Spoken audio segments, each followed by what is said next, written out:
Alright guys, so in this video what I'm going to do is I'm going to explain what exactly a shared module or a shared object is. It's something that confuses a lot of people whenever they start using modules. So yeah, let's go ahead and get to it. And actually what I did is I cleaned out everything from the previous tutorial. So right now we just have a blank app.js and a blank movies.js file. And I'm going to say this. So I'm going to make a new JavaScript file or module called Emily.js. I'm going to make another one called Bucky.js. Now say that we're making some kind of weird movie app. Let me clean all these comments up. So say that we were making some kind of weird movie app, maybe like a movie website, and we have two users, Emily and Bucky, and they can like set their favorite movies. So maybe Emily's favorite movie is The Notebook and Bucky's is, what's my favorite movie? Good Will Hunting. Alright, so in movies the first thing we're going to do is we're just going to use module exports like we learned before, and we're just going to make one variable called fave movie, and by default we'll just set it to a blank value. So fave movie is blank by default, but of course Emily and Bucky can change this to their favorite movies. So how do we do that? Well, let's hop over in Emily and we're just going to make a variable called movies and set this equal to require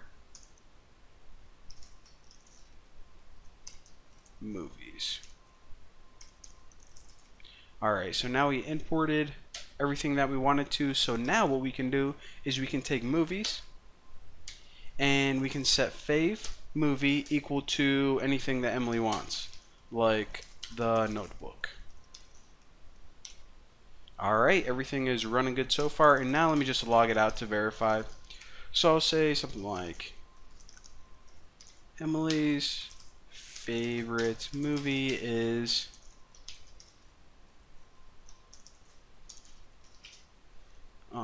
movies. Holy crap, sausage finger. Movies fave movie. Alright, so nothing revolutionary here. What we did is we made a really simple movies module, and then what Emily's going to do is she's going to import that module, set her favorite movie to the notebook, and then it's just going to print it out. So now let's do the same thing for Bucky. So we can just copy that, and actually I'm going to delete this middle line of code because that's what I want to demonstrate. So Bucky's going to import this module as well. However, I'm not going to set my favorite movie. I'm just going to leave it blank. So you may be like, alright, Emily's is going to be in the notebook. As we can clearly see, Bucky's is going to be blank, so it's going to print out Bucky's favorite movie is nothing. And that's that. So now in our app.js, remember, this is our starting point, and all we have to do here is this. We can actually just require Emily and Bucky as well.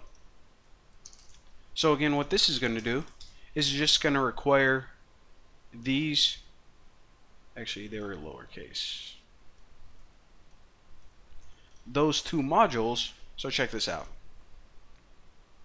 Alright, so it says Emily's favorite movie is The Notebook.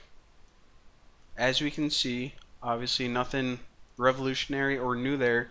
Bucky's favorite movie is The Notebook. What the heck? Wait a minute. I'm looking at this code and yeah, I clearly did not set my favorite movie to The Notebook. What the heck is going on? There must be a bug with Node.js. Well, this is what I want to explain in this tutorial. Whenever you use modules in Node.js, the default behavior is to share this module among every other file that imports it.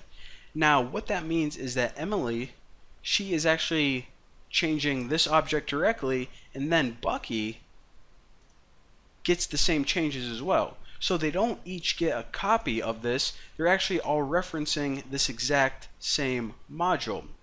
Now, believe it or not, this may be the functionality that you want. For example, say that all of these users were in a chat room and instead of movies, this was like the chat log. Obviously, they would all be looking at the same chat log.